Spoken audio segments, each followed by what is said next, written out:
Cuando me casé con Marcos, pensé que por fin había encontrado la seguridad. Nos conocimos en un café cerca de la Plaza Mayor de Madrid, donde yo trabajaba como camarera.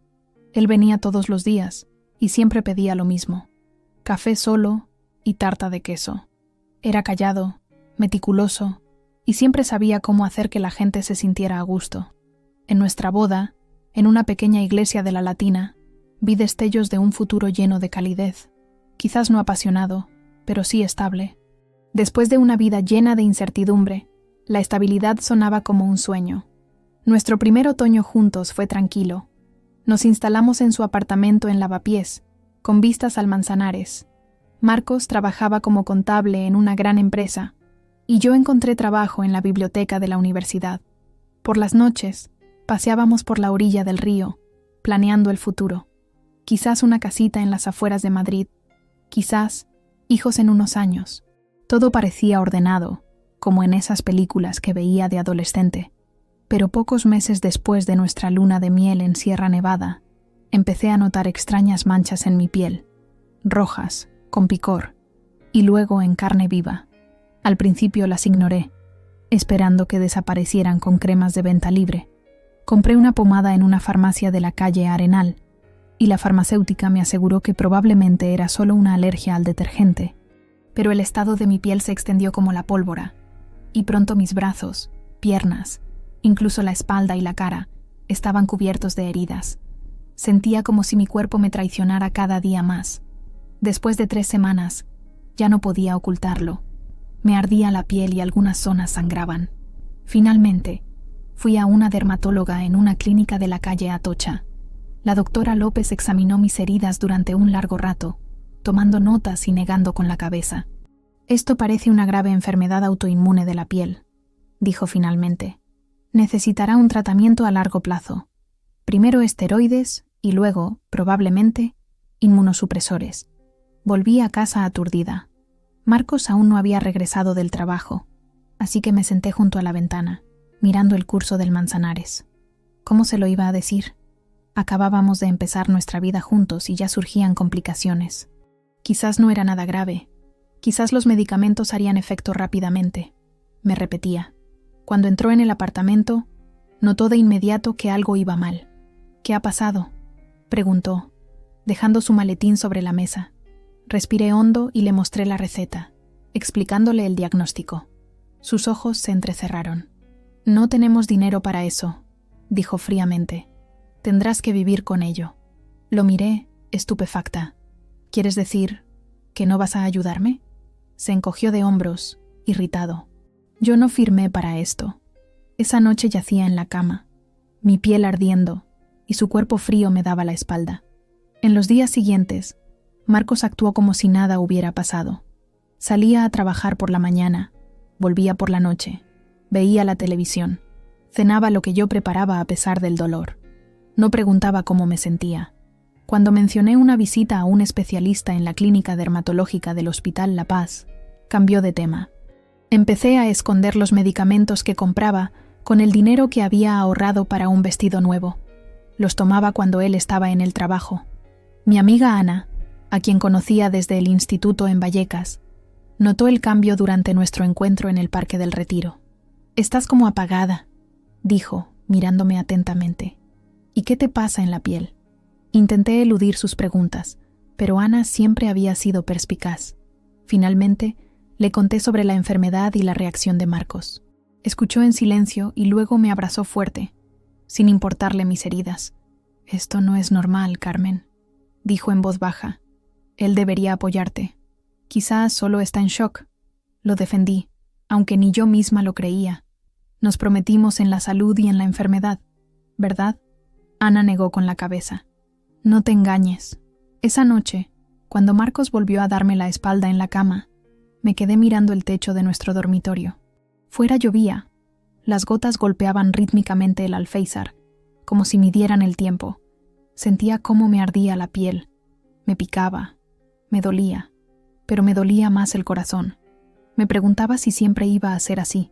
Si realmente para él yo era solo un bonito adorno, que ahora se había estropeado. Por la mañana, cuando Marcos se fue a trabajar, me miré en el espejo del baño. Mi cara estaba casi irreconocible, roja, hinchada, en algunas partes escamada. Tenía ojeras por las noches en vela. Y entonces algo se rompió dentro de mí. No podía seguir viviendo así. No me lo merecía. Cogí el teléfono y llamé a las únicas personas que siempre habían estado de mi lado, incluso cuando cometía errores. A mis padres, que vivían en una casita en Toledo. «Mamá», dije cuando oí su voz. Y entonces, por primera vez en semanas, me permití llorar. Después de semanas de negligencia por parte de Marcos, finalmente llamé a mis padres. Mamá vino a por mí al día siguiente. No preguntó detalles por teléfono, pero supe que había percibido la desesperación en mi voz. Cuando me vio en la puerta del apartamento de lavapiés, con una maleta hecha a toda prisa y la cara oculta bajo una bufanda a pesar del día cálido, rompió a llorar. «Carmencita, ¿qué ha pasado?», preguntó, apartando suavemente la tela para ver mi rostro. Sus ojos se agrandaron al ver las heridas. No tuve que decir nada. Me abrazó fuerte, con cuidado de no tocar las zonas más dolorosas. «Nos vamos a casa», dijo con firmeza. «Papá ya está esperando». Marcos estaba en el trabajo. Solo le dejé una breve nota. «Necesito tiempo. Estaré en casa de mis padres». No sabía si siquiera notaría mi ausencia. El camino a Toledo transcurrió en silencio. Mamá me miraba de vez en cuando con inquietud, pero no me presionaba para que le diera explicaciones. Sabía que se lo contaría todo cuando estuviera lista. Por la ventanilla del coche pasábamos paisajes conocidos. Primero los bloques de pisos de los barrios obreros, luego las urbanizaciones de las afueras y finalmente los campos y bosques que llevaban a mi pueblo natal. Con cada kilómetro sentía como algo se relajaba dentro de mí, como si un aro invisible alrededor de mi pecho comenzara a ceder. Papá esperaba delante de la casa, la misma en la que crecí, pequeña pero acogedora, con un porche cubierto de parra virgen y un jardín donde mamá cultivaba tomates y hierbas aromáticas. Cuando bajé del coche, su rostro se contrajo en una mueca. Apretó la mandíbula con tanta fuerza que pensé que se le romperían los dientes. Sin decir palabra, cogió mi maleta y me llevó a mi antigua habitación, que seguía igual desde que me fui a estudiar a Madrid. «Llamaré al doctor Salas», dijo simplemente. «Él se ocupará de ti». El doctor. Salas era nuestro médico de familia desde hacía años. Me recordaba de cuando era una niña con las rodillas raspadas por caerme de la bicicleta. Ahora, al verme en su consulta en la plaza de Zocodover de Toledo, su rostro afable se puso serio. «Carmen, ¿por qué no viniste antes?», preguntó, examinando mis heridas. Me encogí de hombros, sin querer hablar de Marcos, de su indiferencia, de mi miedo. El doctor Salas pareció leerme el pensamiento. «Algunas personas no saben cómo afrontar la enfermedad de sus seres queridos», dijo en voz baja. «Es su debilidad, no la tuya». Ese mismo día me consiguió una consulta con un dermatólogo en un hospital de Madrid. Mamá me acompañó, cogiéndome la mano durante el examen, como cuando era niña, y tenía miedo a las inyecciones. El diagnóstico fue el mismo que antes, una grave enfermedad autoinmune. Pero esta vez los médicos actuaron de inmediato. Me ingresaron en el Hospital La Paz, en la planta de dermatología. La habitación era pequeña, las sábanas ásperas, pero sentí algo que no había sentido en mucho tiempo. Atención. Los médicos comenzaron el tratamiento de inmediato, y poco a poco el dolor empezó a remitir. Cada vez que mis padres me visitaban, veía tristeza en sus ojos, pero también la esperanza de que pudiera recuperarme. Marcos nunca me visitó, ni una sola vez. Era como si hubiera desaparecido de su mundo. Y extrañamente, una parte de mí sintió alivio. Empecé a darme cuenta de que su ausencia me proporcionaba más consuelo del que jamás me había dado su presencia. Aún así, luchaba con el sentimiento de culpa. ¿Estaba siendo injusta? ¿Me había convertido en una carga? En el hospital conocí a Dora, una enfermera del turno de noche. Tendría unos 40 años, y siempre encontraba un momento para sentarse junto a mi cama y charlar. Mi marido también me dejó cuando enfermé. Me dijo una noche que no podía dormir por el picor. Tuve cáncer de mama. Dijo que era demasiado para él. Entonces pensé que era el fin del mundo. Ahora sé que fue el comienzo de una vida mejor. La miré con incredulidad. Era fuerte, segura de sí misma. Irradiaba calma. «¿Cómo?», pregunté. ¿Cómo se puede superar algo así? Sonrió suavemente. Día a día. Primero aprendes a respirar de nuevo, luego a caminar, finalmente a correr. Y un día te despiertas y te das cuenta de que no has pensado en él en una semana. Esas palabras se quedaron conmigo. En las largas noches de hospital, cuando el dolor era más intenso, me repetía, día a día. Por la mañana miraba por la ventana el Parque del Oeste, donde la gente paseaba, corría, vivía su vida. Me preguntaba si alguna vez volvería a la normalidad. Mi piel comenzaba a sanar lentamente. Los médicos eran cautelosamente optimistas. Es un proceso largo, decían. Pero vemos mejoría. Cada pequeño avance, menos enrojecimiento, menos picor, era una victoria.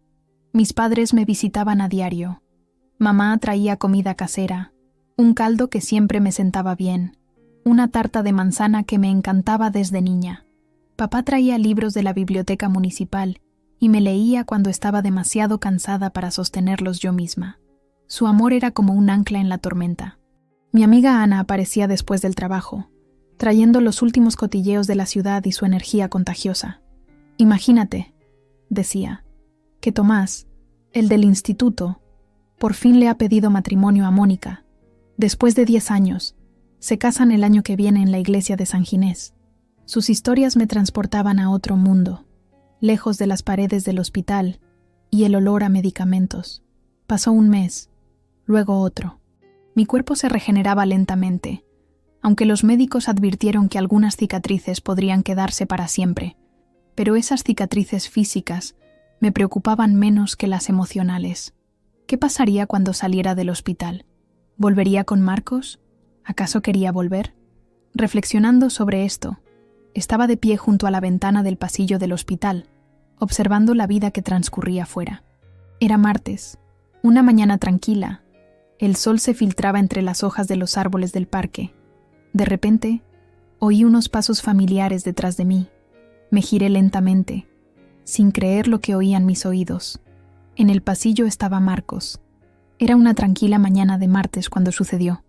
Estaba junto a la ventana del hospital, observando un árbol mecerse con el viento en el Parque del Oeste, cuando la puerta se abrió de golpe. Marcos parecía más delgado, más nervioso. Su ropa, normalmente impecable, estaba arrugada, como si hubiera dormido con ella, y tenía ojeras oscuras.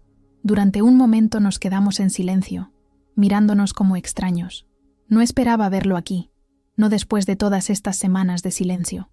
«Basta de teatro», gruñó, entrando en la habitación. «Ya has demostrado tu punto. Vuelve a casa». No podía creer lo que oía. «¿De qué estás hablando?», pregunté. «Estoy en tratamiento. Mis médicos pueden confirmarlo todo». Pero él ya se acercaba, con el rostro crispado por una ira que nunca antes le había visto. Conocía a Marcos como un hombre tranquilo y controlado. Este extraño ante mí me aterrorizaba. «Deja de hacerte la víctima», espetó. Y entonces, con un movimiento aterrador, agarró la vía intravenosa y me la arrancó del brazo. Jadeé de dolor, y el monitor empezó a pitar estridentemente. La sangre me corría por la muñeca mientras gritaba. «¿Pero qué haces?». Se quedó helado. Sus labios se entreabrieron, y luego se cerraron de nuevo. El rostro pálido mientras miraba lo que acababa de hacer. Una enfermera entró corriendo en la habitación segundos después, seguida de 2 guardias de seguridad. Marcos no se movió. Tenía los ojos fijos en el reguero de sangre, y luego en mi piel, inflamada, vendada, descolorida, peor que la última vez que me había visto. «No estoy fingiendo», dije entre dientes. «Esto es real. Yo soy real». La enfermera apartó a Marcos y llamó a un médico. Mientras trabajaban para detener la hemorragia y volver a colocar el gotero, Marcos se desplomó en una silla. Su bravuconería había desaparecido. «No sabía que estaba tan mal», murmuró sin mirarme. No respondí. Estaba demasiado agotada. Su conmoción no era compasión. Era el terror de que su cuidadosamente construida ilusión de control se hubiera roto. No había venido a ver cómo estaba. Había venido para arrastrarme de vuelta a una vida en la que él pudiera fingir que yo no estaba enferma. Los guardias de seguridad se quedaron a su lado, listos para intervenir si volvía a ponerse agresivo. Pero Marcos ahora parecía un niño perdido. no un hombre amenazante. El médico vino a revisar mi brazo, negando con la cabeza con desaprobación. «¿Qué ha pasado aquí?», preguntó, mirándonos alternativamente a Marcos y a mí. Antes de que pudiera responder, la enfermera Dora, que casualmente estaba de guardia, explicó la situación. El médico asintió con la cabeza, comprendiendo. «Tenemos que informar de esto», dijo. «Es una agresión». Marcos levantó la cabeza. «¿Agresión? Es mi esposa». Su voz sonaba incrédula, como si el mero título de matrimonio le diera derecho a hacer conmigo lo que quisiera. «Eso no importa», respondió el médico con calma pero con firmeza. «En mi hospital nadie va a arrancarles los goteros a los pacientes. Nadie». Dora me ayudó a recostarme y comprobó que el gotero estuviera correctamente conectado. «¿Todo bien?», preguntó en voz baja. Asentí, aunque me sentía de todo menos bien. Me sentía traicionada, asustada y extrañamente liberada, como si ese único acto brutal hubiera roto finalmente el lazo que aún me unía a Marcos. Los guardias de seguridad lo sacaron de la habitación, a pesar de sus protestas. «Es un malentendido», gritaba. «Carmen, diles algo». Pero yo guardé silencio. Ya no había nada que decir. Cuando la puerta se cerró tras ellos, Dora se sentó al borde de mi cama. «¿Quieres hablar de ello?», preguntó. Negué con la cabeza. Las lágrimas corrían por mi rostro. No podía detenerlas. No eran lágrimas de pena por Marcos o por nuestro matrimonio. Eran lágrimas de alivio porque la verdad por fin había salido a la luz. «Llamaré a tus padres», dijo Dora, apretándome la mano. «Deberían saber lo que ha pasado». Sabía que papá se enfurecería. Era un hombre tranquilo, profesor de historia en el Instituto de Toledo, pero tenía una fuerza oculta. Mamá seguramente lloraría, pero sus lágrimas siempre eran como una lluvia de verano, purificadoras, reconfortantes. Los necesitaba ahora más que nunca. Cuando Dora salió para llamar, me quedé mirando el techo. El monitor emitía un pitido rítmico, indicando que mi corazón seguía latiendo, seguía luchando, igual que yo. Pensé en nuestra boda, hacía apenas un año, en mi vestido blanco, que mamá me ayudó a elegir, en la sonrisa de Marcos cuando me ponía el anillo, en la esperanza que sentí, de pie ante el altar en la iglesia de la Latina. ¿A dónde había ido todo eso? ¿Alguna vez fue real? ¿O solo vi lo que quería ver? Seguridad, estabilidad, amor. Unos suaves golpes en la puerta me sacaron de mis cavilaciones. Esperaba a Dora, pero era la doctora López, la dermatóloga que llevaba mi caso. «He oído lo que ha pasado», dijo, sentándose en la silla junto a la cama. «¿Cómo te encuentras? ¿Física o emocionalmente?», pregunté con amargura en la voz. Sonrió con tristeza. «Ambas cosas», suspiré. «Físicamente, mejor que hace una semana. Los nuevos medicamentos parecen funcionar. Emocionalmente, dudé. ¿Cómo describir el caos de sentimientos que había en mí?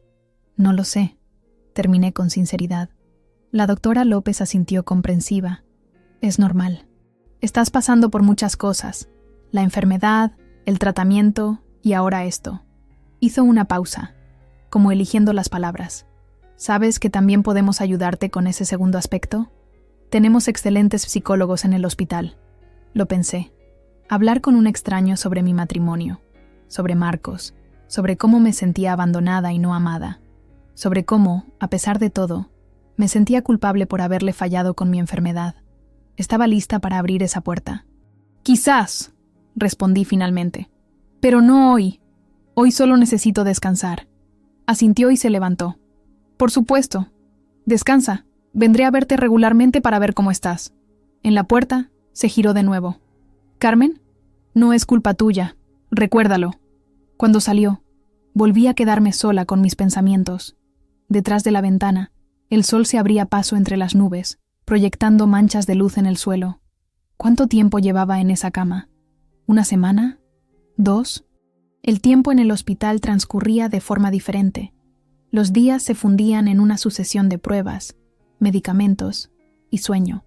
Pensé en el apartamento de lavapiés que compartía con Marcos, en mis libros, todavía en las estanterías, en mi ropa en el armario, en las fotos de boda en la pared. ¿Volvería alguna vez allí? ¿Quería volver? La respuesta llegó más fácil de lo que esperaba. No. Lo que había ocurrido esa mañana me había mostrado una verdad que antes no quería ver. Marcos no me amaba. Amaba una imagen, una idea que se había hecho de mí. Y cuando esa imagen se estropeó, cuando dejé de ser perfecta, su amor se desvaneció como la niebla matutina sobre el Manzanares. Oí pasos rápidos en el pasillo, y al momento se abrió la puerta. Mis padres entraron corriendo en la habitación, con los rostros pálidos de preocupación. Mamá corrió inmediatamente hacia la cama, abrazándome con cuidado. «Carmencita, ¿qué te ha hecho?», susurraba entre lágrimas. Papá estaba junto a la puerta, con el rostro pétreo, pero sus ojos ardían de ira. «¿Dónde está?», preguntó en voz baja, pero en su voz se agazapaba una tormenta. «Seguridad se lo llevó», respondí. «Papá, por favor, no hagas ninguna tontería». Se acercó, tocando suavemente mi brazo, donde estaba conectada la nueva vía. «Te ha hecho daño, Carmen», dijo. «Nadie tiene derecho a hacerte daño. Nadie». En sus palabras oí el eco de mis propios pensamientos. Nadie tenía derecho a hacerme daño. Ni Marcos, ni la enfermedad, ni mi propio sentimiento de culpa. Y de repente, por primera vez en muchas semanas, sentí algo nuevo brotando en mí. Determinación. El hospital presentó un informe. A las pocas horas del incidente, un policía de la comisaría de la calle Leganitos vino a tomarme declaración. Era un joven de ojos amables, que anotaba pacientemente cada una de mis palabras. No me presionó cuando se me quebró la voz, ni mostró impaciencia cuando me detuve, buscando las palabras adecuadas. «Es su decisión si quiere presentar cargos», dijo al final. «Pero quiero que sepa que tiene ese derecho. Lo que ha ocurrido es una agresión». Miré a mis padres, que estaban sentados al otro lado de la habitación. Mamá tenía los ojos enrojecidos de tanto llorar, y papá seguía apretando la mandíbula con tanta fuerza que veía una vena palpitante en su sien. Estaban furiosos, y tenían derecho a estarlo.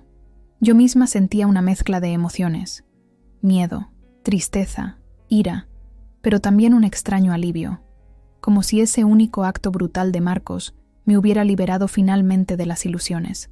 «Necesito tiempo para pensarlo», respondí finalmente. El policía asintió comprensivo. «Por supuesto, tiene tiempo para ello». Me dio su tarjeta. «Por favor, llame cuando esté lista para tomar una decisión». Cuando salió, un pesado silencio llenó la habitación. Papá finalmente carraspeó. «Carmen, debería pagar por esto», dijo con firmeza. «Podría haberte herido gravemente». «Lo sé, papá», respondí en voz baja. «Pero no es tan simple». «¿Qué tiene de complicado?», preguntó con frustración. «Te atacó en el hospital». Mamá le puso una mano en el brazo. «Andrés, dale espacio. Es su decisión». Miré por la ventana a Madrid extendiéndose en la distancia.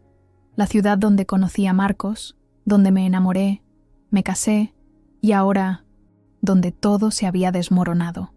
¿Cómo había ocurrido? ¿Cuándo se había convertido mi marido en alguien a quien no reconocía? Al día siguiente, Dora me trajo un recado. Marcos quería verme. Al parecer, llevaba en la sala de espera desde el amanecer, negándose a marcharse hasta que pudiera hablar conmigo. «No tienes que verlo», dijo Dora con firmeza. «Nadie te va a obligar». Lo medité un momento. Una parte de mí quería negarse, cerrar este capítulo sin ninguna explicación. Pero otra parte necesitaba la confrontación. Necesitaba oír lo que él tenía que decir. Quizás no por él, sino por mi propia tranquilidad. Me reuniré con él, decidí, pero no aquí, no en mi habitación, y quiero que haya alguien cerca. Dora lo organizó todo.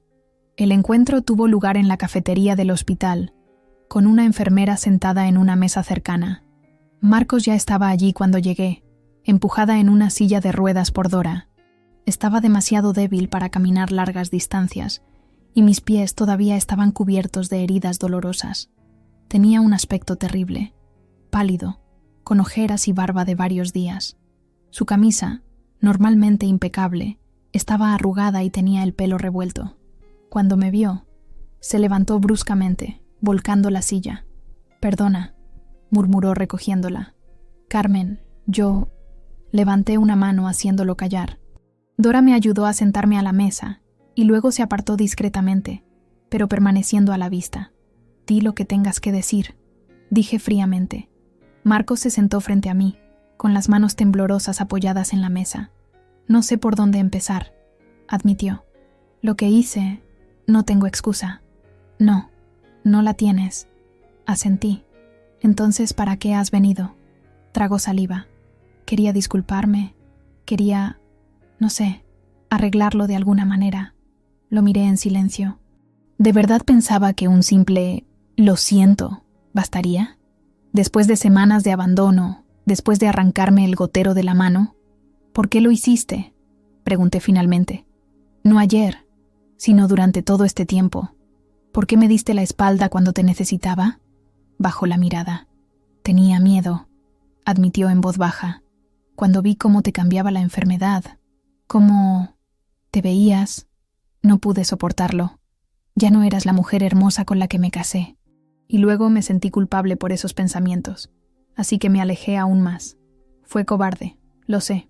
Sus palabras me golpearon como una bofetada. ¿Así que era eso? ¿Mi aspecto?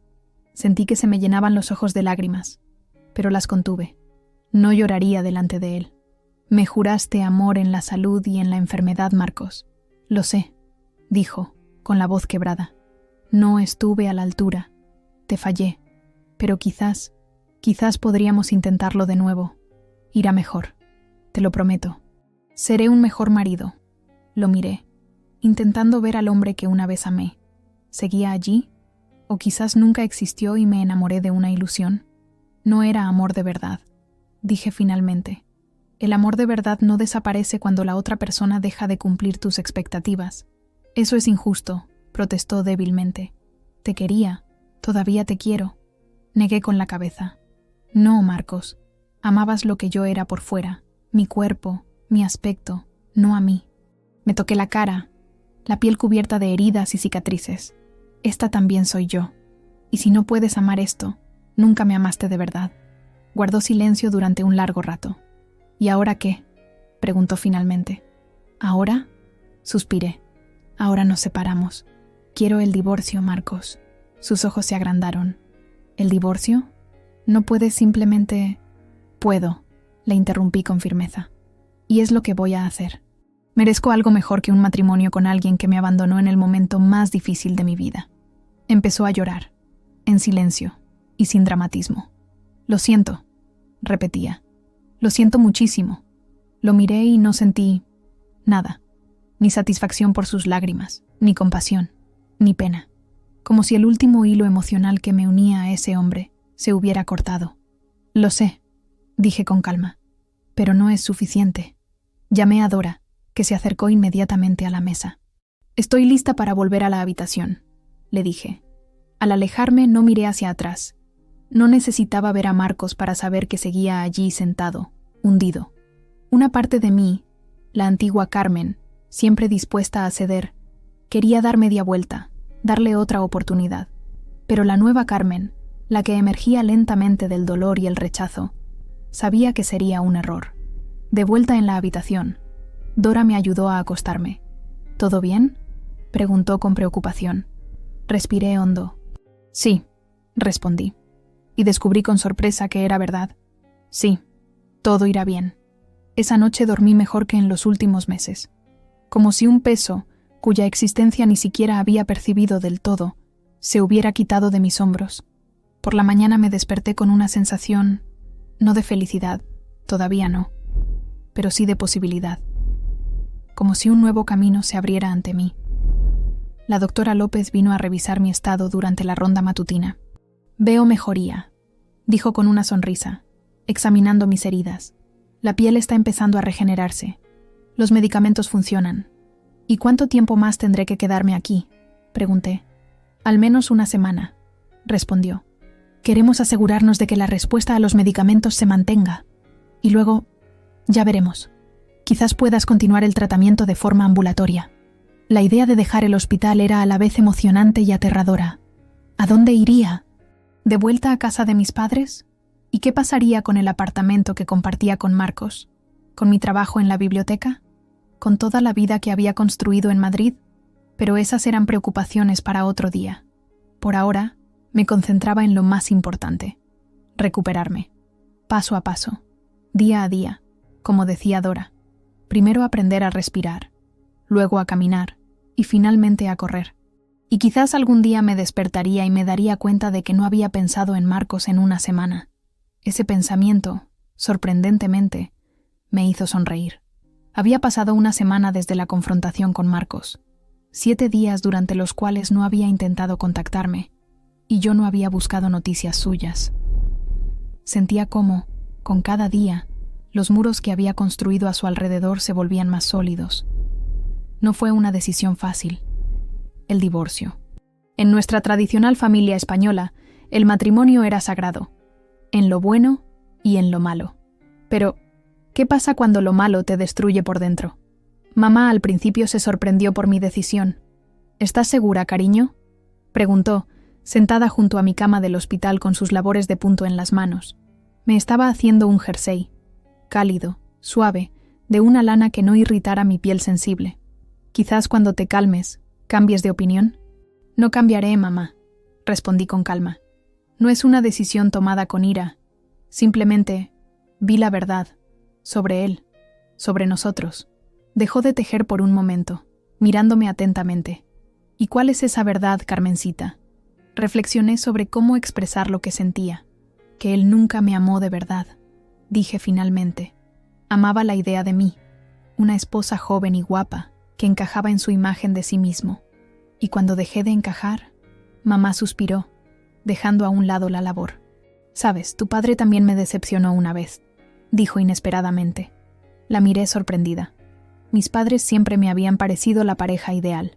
Papá, el tranquilo profesor de historia, y mamá, una enérgica enfermera que dejó su trabajo para criarnos a mí y a mi hermano. Estaba embarazada de tu hermano, continuó. Tenía unas náuseas horribles.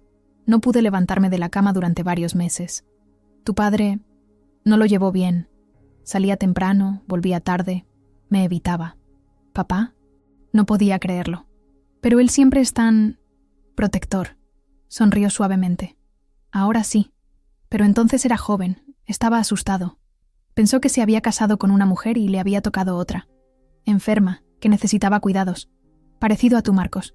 Hizo una pausa. La diferencia es que tu padre estuvo a la altura. Un día simplemente volvió a casa con un ramo de flores silvestres y dijo: «Lo siento, Sofía, seré mejor». Y lo fue. La escuchaba con creciente asombro. Nunca antes había oído esa historia.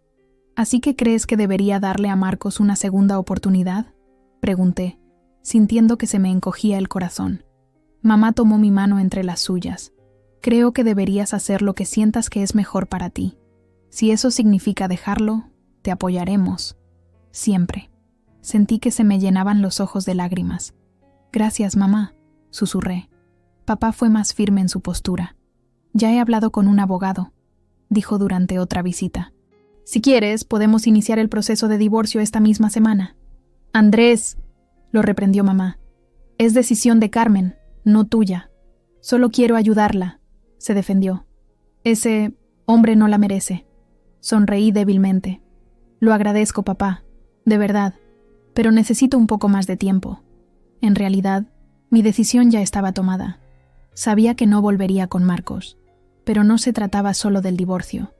Se trataba de todas las pequeñas despedidas que tenía que hacer, del apartamento que amaba, del trabajo en la biblioteca que tuve que suspender, de los planes y sueños que habíamos tejido juntos.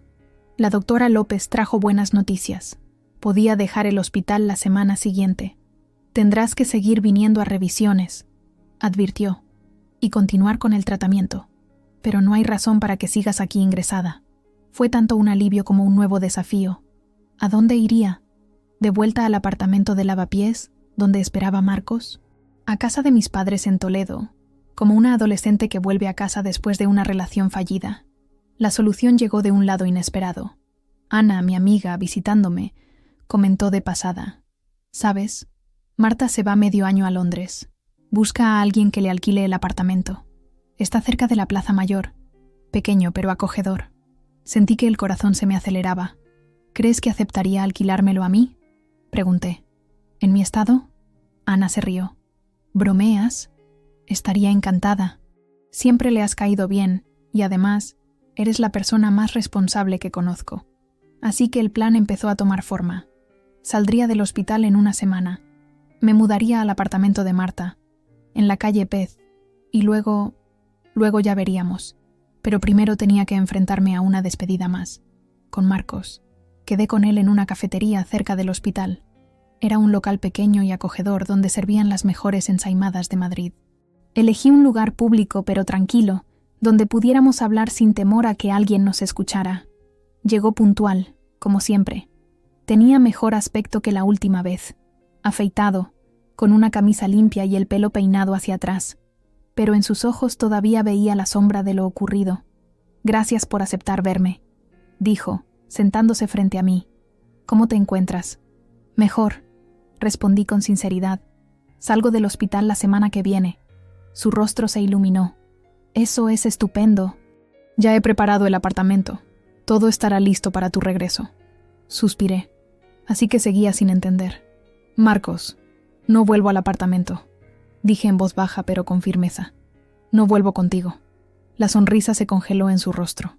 «Pero pensaba que, después de nuestra última conversación, nada ha cambiado», le interrumpí. «Sigo queriendo el divorcio». Guardó silencio un momento, mirando sus manos. «Entiendo», dijo finalmente. «¿Hay algo que pueda hacer para que cambies de opinión?» Negué con la cabeza. «No se trata de lo que puedas hacer ahora, Marcos. Se trata de lo que no hiciste cuando te necesité, y de lo que hiciste cuando estaba más vulnerable. Cometí un error», dijo, con la voz quebrada. «Un error terrible. ¿Pero un error anula todo nuestro matrimonio?» «No fue un error», respondí con calma. «Fue el síntoma de algo más grande. Me demostró que para ti yo era solo una imagen, no una persona real, con defectos, debilidades, enfermedades». Se le llenaron los ojos de lágrimas. «No es así», protestó débilmente. «Te quiero». «Quizás», asentí. «A tu manera. Pero no es el amor que necesito, Marcos. Merezco a alguien que esté a mi lado en los peores momentos, no solo en los mejores». Nos quedamos en silencio, tomando un café que hacía tiempo se había enfriado. Fuera llovía. Las gotas resbalaban por el cristal, desdibujando la vista de la plaza madrileña. «¿Y ahora qué?», preguntó finalmente. «Voy a alquilar el apartamento de una amiga», respondí. «Estaré allí unos meses hasta que todo se arregle», asintió. «¿Y nuestras cosas? ¿El apartamento?» «Vendré a por mis cosas el fin de semana», dije. «Si pudieras no estar en casa entonces». Volvió a asentir, sin mirarme. «¿Y qué pasa con el apartamento?» «Está a nombre de los dos. Puedes quedarte en él», decidí. «Al menos por ahora. Más adelante podemos pensar en venderlo si quieres». Se levantó lentamente, como si cada movimiento le doliera. «Así que esto es el final», dijo en voz baja. «Sí», respondí. «Es el final». Lo vi salir de la cafetería, con la espalda encorvada y la cabeza gacha.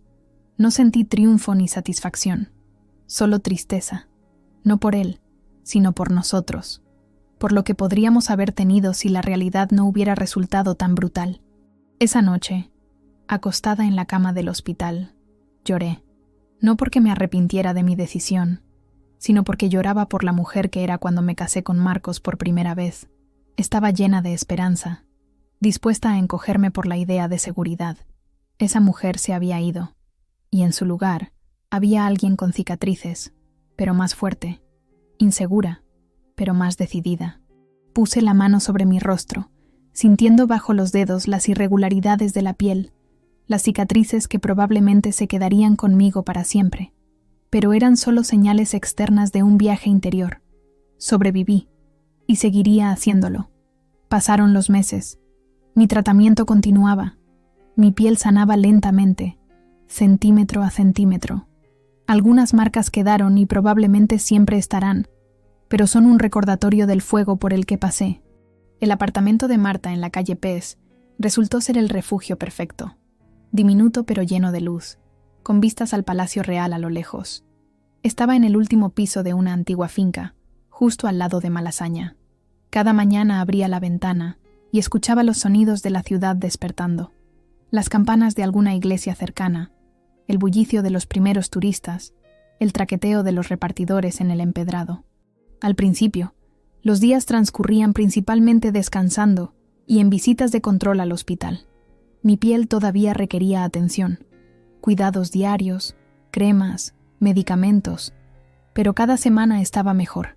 Las manchas rojas palidecían, el picor remitía y empezaba a sentirme más cómoda en mi propio cuerpo.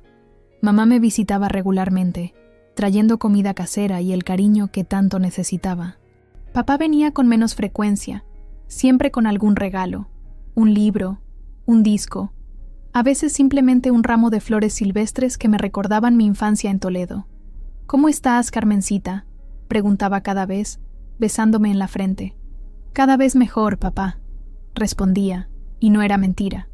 El divorcio transcurrió sorprendentemente rápido. Marcos no luchó, no puso trabas. Quizás realmente lamentaba lo que había hecho, o quizás simplemente quería dejarlo atrás. Nos vimos en el juzgado solo una vez, en la vista. Estaba sentado al otro lado de la sala, pálido y en silencio.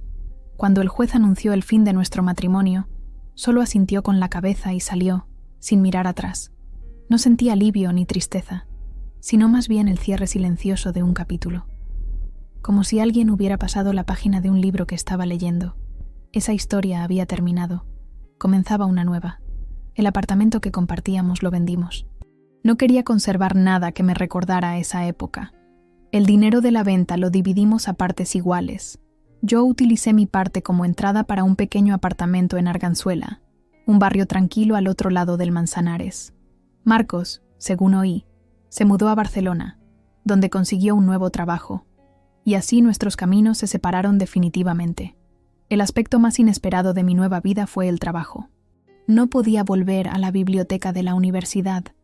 Demasiados recuerdos, demasiado riesgo de encontrarme con conocidos comunes. En lugar de eso, por iniciativa de Ana, empecé a impartir pequeños talleres de escritura para niños en un centro cultural de la Latina. «Siempre te gustó escribir», me convenció Ana. «¿Recuerdas todos esos cuentos que creabas en el instituto? Eras realmente buena en ello». Al principio me mostré escéptica. ¿No se asustarían los niños de mi cara, todavía marcada por la enfermedad? ¿No pondrían objeciones los padres? Mis temores resultaron infundados. Los niños sentían una curiosidad natural. «¿Qué le pasó en la cara?», preguntaban sin rodeos. Y cuando respondía simplemente «Estuve enferma, pero ya estoy mejor», lo aceptaban sin pestañear y pasaban a temas más importantes, como la próxima aventura del héroe que habían inventado. Con el tiempo, los talleres se convirtieron en la parte más agradable de mi semana. Me encantaba observar cómo los niños descubrían la alegría de crear, cómo se les iluminaban los ojos cuando encontraban la palabra adecuada o inventaban un giro inesperado en la trama. Su imaginación ilimitada era como aire fresco después de años entre polvorientos tomos en la biblioteca. Uno de mis alumnos favoritos era Fran, un niño de 10 años con una mata de pelo pelirrojo y una imaginación desbordante. Creaba historias de piratas espaciales, reinos submarinos y animales parlantes con tal facilidad que a veces me preguntaba si no veía esos mundos de verdad. «Señor Carmen», me preguntó un día después de clase, «¿usted también escribe cuentos?». Sonreí, sorprendida por la pregunta. «Antes escribía», admití, «hace mucho tiempo». «¿Y por qué dejó de escribir?». Reflexioné sobre la respuesta. ¿Por qué dejé de hacerlo? ¿Porque me hice mayor? ¿Porque la vida se volvió demasiado complicada para historias inventadas? ¿O simplemente olvidé cómo era crear algo de la nada, solo con la imaginación? Supongo que no tenía sobre qué escribir. Respondí finalmente. Fran me miró como si hubiera dicho algo completamente incomprensible. «Pero si siempre hay sobre qué escribir», protestó. «El mundo está lleno de historias». Sus palabras se quedaron conmigo. Esa noche, sentada en el pequeño escritorio de mi nuevo apartamento, abrí un documento en blanco en el ordenador y empecé a escribir. No planeé nada. No pensé en la trama ni en los personajes. Simplemente dejé que las palabras fluyeran. Y para mi sorpresa, fluyeron. Escribí sobre la enfermedad, sobre el miedo, sobre la traición y el abandono, sobre la pérdida y el reencuentro conmigo misma. No fue una historia fácil de escribir, pero con cada palabra sentía cómo algo se liberaba dentro de mí. como si emociones largamente reprimidas finalmente encontraran una salida. Escribí durante toda la noche. Cuando terminé, el sol ya salía sobre Madrid, tiñendo el cielo de tonos rosados y dorados. Estaba agotada, pero me sentía más ligera, como si me hubiera quitado un peso de encima cuya existencia ni siquiera sabía que tenía. Llamé a la historia Una nueva piel y la envié a una pequeña revista literaria, más por curiosidad que con esperanza de publicación. Para mi sorpresa, respondieron a la semana. Querían publicarla. Es más, querían más textos míos. Y así, casi por casualidad, encontré una nueva pasión, un nuevo propósito. Escribía por las noches, después de los talleres con los niños, a menudo hasta tarde. La mayoría de mis relatos eran ficticios, pero siempre contenían una semilla de verdad, alguna parte de mi experiencia procesada por la imaginación. Una tarde, mientras estaba sentada en un pequeño café cerca de la Plaza Mayor, trabajando en un nuevo relato, se me acercó un hombre. Era alto, con sienes ligeramente canosas y una sonrisa amable. «Perdone», dijo, «¿es usted quien escribió Una nueva piel en el último número de la revista literaria madrileña?» Sentí que me sonrojaba. Mi cara todavía estaba marcada por las cicatrices, aunque ya menos visibles. «Sí», admití. «Soy yo. Soy Pedro», se presentó extendiendo la mano. «Soy editor en una prestigiosa editorial, y me gustaría hablar con usted sobre un libro». Así comenzó un nuevo capítulo en mi vida. El libro, una colección de relatos inspirados en mis experiencias, se publicó un año después. No se convirtió en un bestseller, pero encontró a sus lectores. Recibía cartas de mujeres que habían pasado por experiencias similares, que también habían sido abandonadas en la enfermedad, que también tuvieron que aprender a quererse de nuevo. Quizás suene a cuento de hadas. De la enfermedad y el abandono a una nueva vida, una nueva pasión, quizás incluso un nuevo amor. Pedro y yo todavía quedamos para tomar café, hablando de literatura y de la vida. Pero la realidad rara vez es blanco o negro. Todavía tengo días en los que odio mi reflejo en el espejo. Días en los que me pregunto qué habría pasado si Marcos hubiera actuado de otra manera. Días en los que me despierto gritando, soñando con el hospital y el gotero arrancado. Pero esos días son cada vez más raros. Con cada mes hay menos. Y ahora sé que las cicatrices, las de la piel y las del alma, son parte de mí. No me definen, pero me recuerdan por lo que pasé, y que sobreviví. Hoy, cuando veo mi reflejo en el escaparate de una tienda, veo a alguien a quien empiezo a reconocer, no a la mujer que quería Marcos, ni siquiera a la que fui una vez. Alguien completamente nuevo, alguien que sobrevivió, y a partir de ahora nunca me disculparé por el espacio que ocupo, por la ayuda que necesito, ni por la verdad de mi cuerpo. Lo superé. Me lo merezco. Cada vez que mis dedos tocan el teclado, cuando cuento otra historia de pérdida y reencuentro, siento cómo mi alma se expande, cómo lleno mi nueva vida, mi nueva piel. Adopté un gato, negro, con una mancha blanca en el pecho en forma de luna. Lo llamé Cosmos, porque sus ojos son como dos universos, profundos, misteriosos, llenos de estrellas. Me recibe en la puerta cuando vuelvo de los talleres. Se acurruca a mi lado por la noche cuando escribo hasta tarde. Su presencia es silenciosa pero constante. No me exige ser otra persona. No juzga mis cicatrices. No pregunta por el pasado. Dejé de comprobar si Marcos había llamado. No llamaba, y estaba bien. Nuestros caminos se habían separado y probablemente nunca más se cruzarían. A veces, cuando paso por nuestra cafetería favorita de la Plaza Mayor, o la librería donde pasábamos las mañanas de domingo, siento una punzada en el corazón. No de anhelo, sino más bien de nostalgia por lo que pudo haber sido. Pero luego vuelvo a casa, con Cosmos, a mi ordenador y a mi nueva vida, y todo está en su sitio. Mi enfermedad no ha desaparecido por completo. Los médicos dicen que tendré que tener cuidado el resto de mi vida, que puede volver en cualquier momento, pero he aprendido a vivir con ella, a escuchar las señales de mi cuerpo, a reaccionar antes de que se vuelva demasiado grave. Es como un baile. A veces dirijo yo, a veces ella, pero ya no le tengo miedo. La semana pasada recibí una carta, de Marcos. La sostuve en mis manos un momento, preguntándome si debía abrirla. ¿Qué más podía tener que decirme? ¿Quería saberlo? Finalmente abrí el sobre. La carta era breve. Decía que se mudaba permanentemente a Australia, donde había conseguido un trabajo en una empresa internacional, que lamentaba lo ocurrido, que esperaba que yo fuera feliz, y que había leído mi libro. Tenías razón, escribía al final. Nunca te quise como te merecías, y por eso lo siento muchísimo. No respondí. No era necesario. Nuestra historia había llegado a su fin. Cada uno había seguido su propio camino. Le deseé lo mejor, donde quiera que estuviera, hiciera lo que hiciera. Pero mi vida estaba aquí, en Madrid, con Cosmos, con mis talleres y mis relatos. Por la noche, cuando me siento en el escritorio, escribiendo otra historia, a veces veo mi reflejo en la ventana.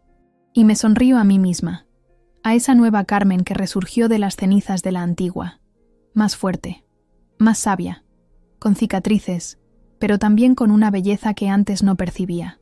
Mi historia no es la típica historia de amor. No termina con una gran boda ni un beso bajo la lluvia. Pero es una historia de amor, a pesar de todo. Sobre el amor propio que tuve que descubrir en mí. Sobre un amor que sobrevivió al fuego y salió de él fortalecido. Cada cicatriz en mi piel es un recordatorio, no de lo que perdí, sino de lo que encontré, de la mujer en la que me convertí, de la vida que construí bajo mis propios términos, y por eso nunca dejaré de estar agradecida.